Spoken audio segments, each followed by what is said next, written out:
नमस्कार, मैं डॉक्टर हेमा देवरानी आज आप लोगों को छायावाद की प्रमुख विशेषताओं पर चर्चा करूंगी।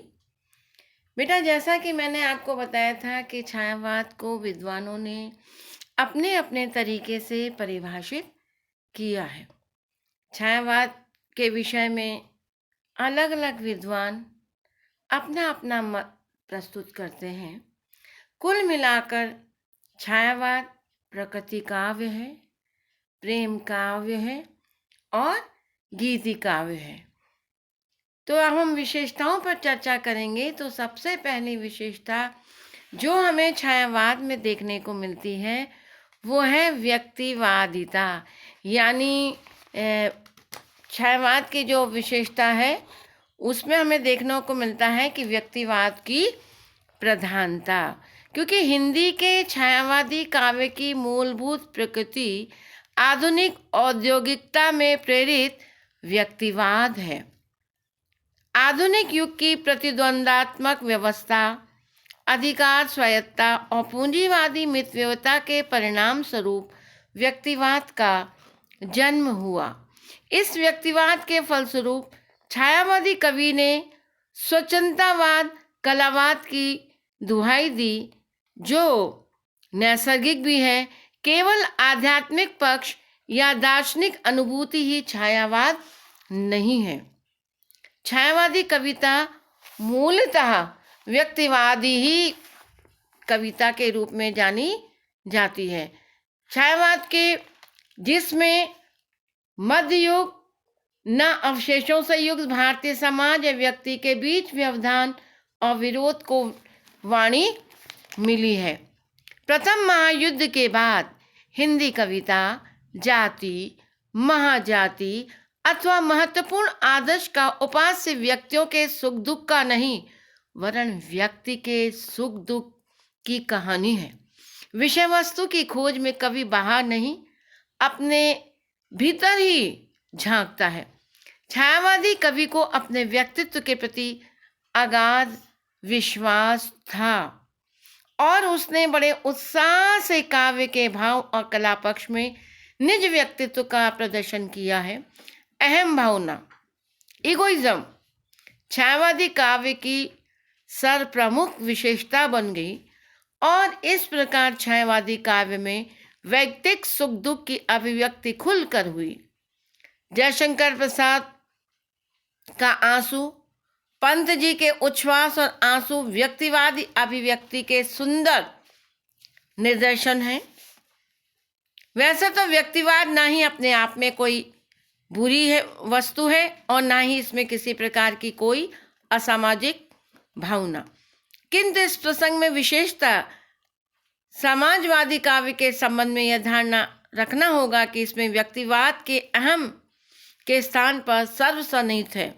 छायावादी कवि का हास और रुदन रूढ़िगत संघर्ष परायण प्रबुद्ध भारतीय का ह्रास और रुदन है।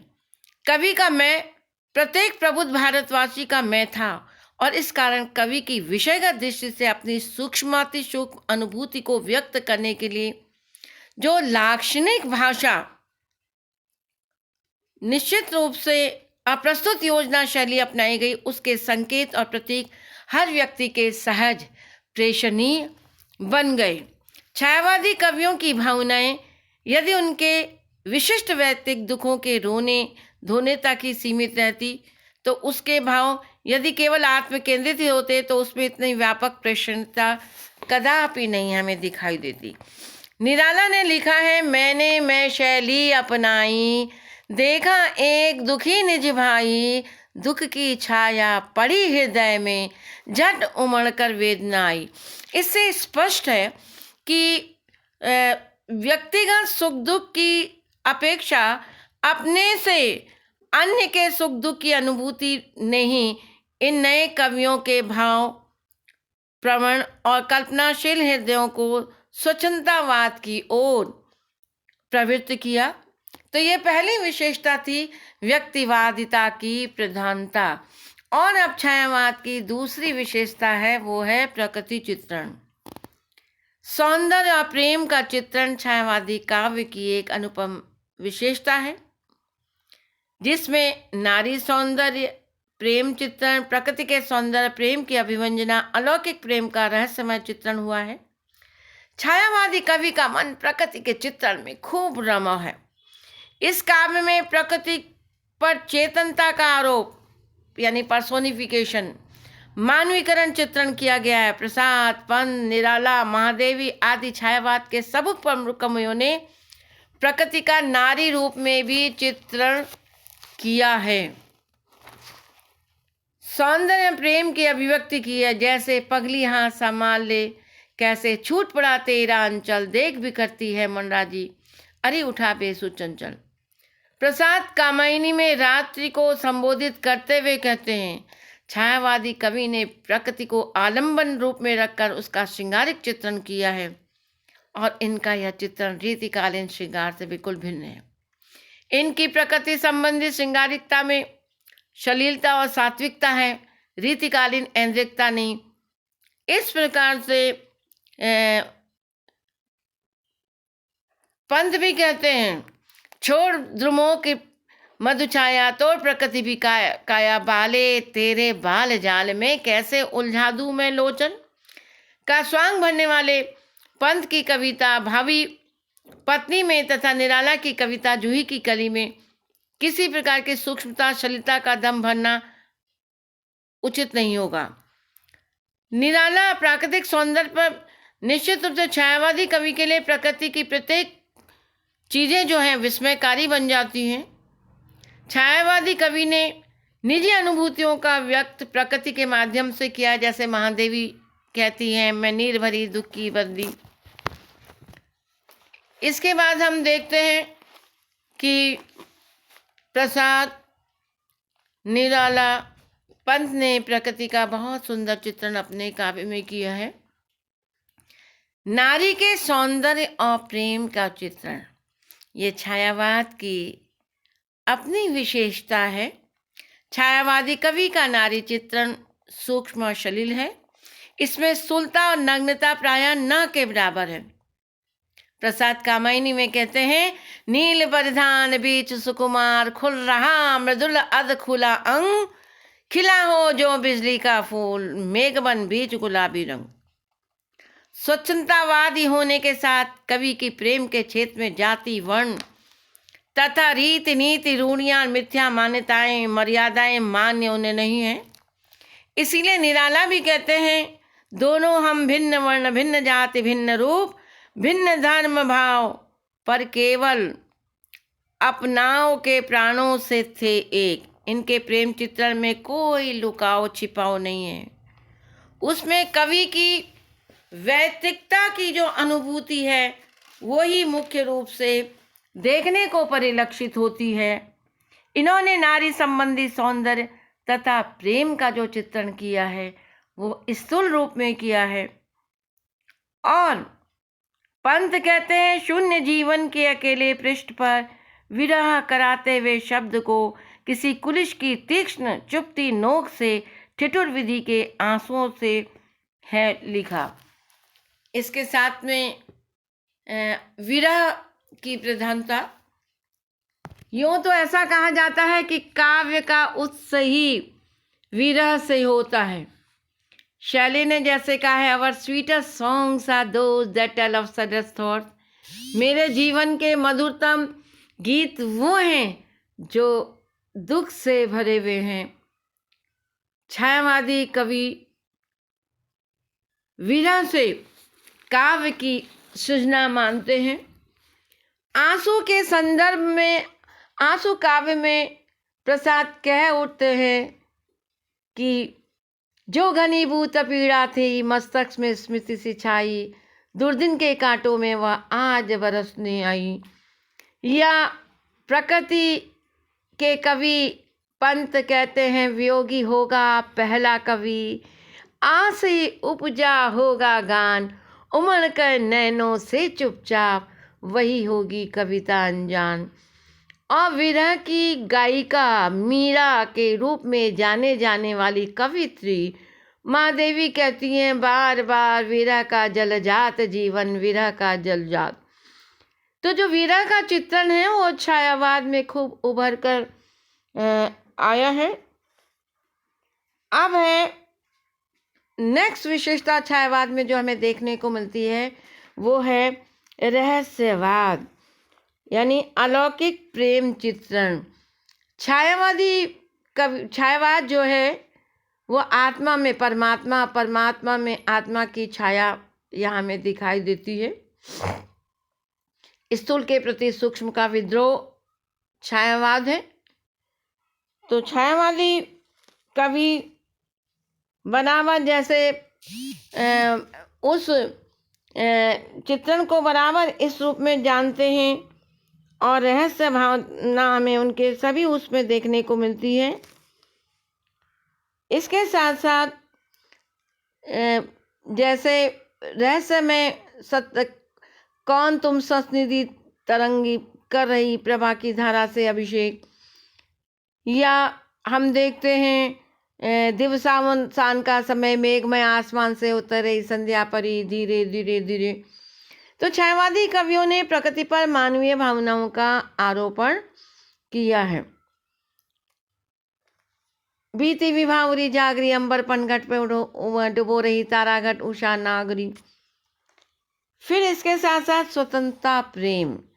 छायावादी काव्य में रहस्य भावना के साथ साथ जो है राष्ट्र जागरण के इस युग में स्वतंत्रता का आह्वान का बाह्य वस्तु से वर्णन है, क्योंकि छायावादी कवि काव्य में आंतरिकता की कितनी भी प्रधानता क्यों न हो, लेकिन अपने युग से निश्चित रूप से वह पूरा छायावादी काव्य प्रभावित हुआ है। यही कारण है कि जयशंकर प्रसाद अपने नाटकों में भी देश प्रेम की चर्चा करते हैं। चंद्रगुप्त नाटक में अलका कहती है, क्योंकि इस समय भारत का स्वाधीनता आंदोलन चल रहा है, तो अलका के रूप में देशवासियों को जगाते हुए अरुण बार बार वो कह रहे हैं, हिमादि तुंग शुंग से प्रबुद्ध शुद्ध भारती स्वयं समुज्जला स्वतंत्रता पुकारती, उठो अमर पुत्र हो बड़े चलो प्रशस्य पुण्य पंथ है बड़े चलो। या ग्रीक सेनापति सेल्यूकस की पुत्री कार्नेलिया जब हमारे देश भारत में आती है तो यहाँ की प्राकृतिक छवि से सुषमा से इतनी आविर्भूत होती है कि उसको एक अपनत्व की सी अनुभूति होती है और वो कहने लगती है कि अरुणिया मधुमय देश हमारा, जहाँ पहुँच अनजान क्षितिज को मिलता एक सहारा। यह प्रसाद बराबर कहते हैं, जिए सदा इसी के लिए अभिमान रे हर्ष न्यौछावर करते हम सर्वस्व हमारा प्यारा भारतवर्ष। पंत भी कहते हैं भारत माता ग्राम वासिनी। तो बार बार ये चीज़ें हमें देखने को मिलती हैं। इसके बाद की जो छायावाद की विशेषता है वो है स्वच्छंदतावाद। छायावादी कवि ने अहमवादी या व्यक्तिवादी होने के साथ साथ भाव, कला, धर्म, दर्शन और समाज सभी क्षेत्रों में स्वच्छंदतावादी प्रवृत्ति को अपनाया है। भाव क्षेत्र में भी इन्होंने इसका प्रदर्शन किया है। मैं की शैली अपनाई, हालांकि उसकी मैं में समूचा समाज सन्निहित है। तो इस प्रकार से छायावाद में हमें विविधता के दर्शन होते हैं। वेदना तो जैसा मैंने आपको बताया, इसके साथ में मानवतावाद। छायावादी कवि जो है मानवतावाद की दुहाई देते हुए हमें दृष्टिगोचर होते हैं। नारी के प्रति एक सहानुभूति रखते हुए पंत कहते हैं, मुक्त करो नारी को मानव, चिरन विरंद्री नारी को, युग युग की बर्बारकारा से जननी प्यारी सुखी को। या इसी प्रकार नष्ट हो गई उसकी आत्मा, त्वचा रह गई पावन, युग युग से अवगुंठित गृहिणी सहती पशु के बंधन, खोलो है मेखला युगों की कटी प्रदेश से तन से, अगर प्रेम हो उसका बंधन व पवित्र हो मन से। छायावादी कवि सारे संसार से प्रेम करता है, उसके लिए भारतीय और अभारतीय में कोई अंतर नहीं, क्योंकि सर्वत्र एक ही आत्मा व्याप्त है। विश्व मानवता की प्रतिष्ठा उसका मुख्य उद्देश्य है। इसीलिए कहता है, जग जीवन उल्लास मुझे, न आशा न अभिलाष मुझे, सुंदर विश्वासों से ही बनता रे सुखमय जीवन। और फिर है आदर्शवाद, और आदर्शवाद के साथ में युग का प्रभाव। तो युग का प्रभाव होने के कारण छायावादी कवि जो हैं प्रसाद ने महाकाव्य कामायनी में युग के समस्त घात प्रतिघातों का प्रतिबिंब स्पष्ट रूप से दर्शाया है। आज के विश्व जीवन की शांति हृदय बुद्धि की समन्वयता में निश्चित है। आधुनिक युग की अशांति का कारण है, क्यों व्यक्ति परेशान हो रहा है, उसके लिए प्रसाद कहते हैं ज्ञान दूर कुछ क्रिया भिन्न है, इच्छा क्यों न हो पूरे मन की, एक दूसरे से मिल ना सके, यही विडंबना है जीवन की। और इसके साथ में हम प्रतीकात्मकता देखते हैं और उसके साथ में चित्रात्मकता, भाषा एवं लाक्षणिक पदावली का प्रयोग हमें छायावाद में देखने को मिलता है। शशि मुख पर घूंघट डाले आंचल में दीप छिपाए, जीवन की गोधूली में तुम कौतूहल से आए। और नारी का बड़ा उदास रूप में जो चित्रण है वो छायावाद में हमें देखने को मिलता है, जहाँ पंत कहते हैं देवी माँ सहचरी प्राण, प्रसाद भी कहते हैं कि नारी तुम केवल सदाओ विश्वास रख पगतल में, पीयूषोसी बहा करो जीवन के सुंदर समतल में। अलंकार विधान कला के लिए और छायावाद का एक अपना महत्व है। इस कविता का गौरव अक्षय है। इसकी समृद्धि की क्षमता केवल भक्ति काव्य ही कर सकता है। वस्तुतः आधुनिक हिंदी काव्य को सुंदर शब्दकोश और कोमल मधुर अनुभूतियाँ छायावाद की जो है वो ऐतिहासिक देन है।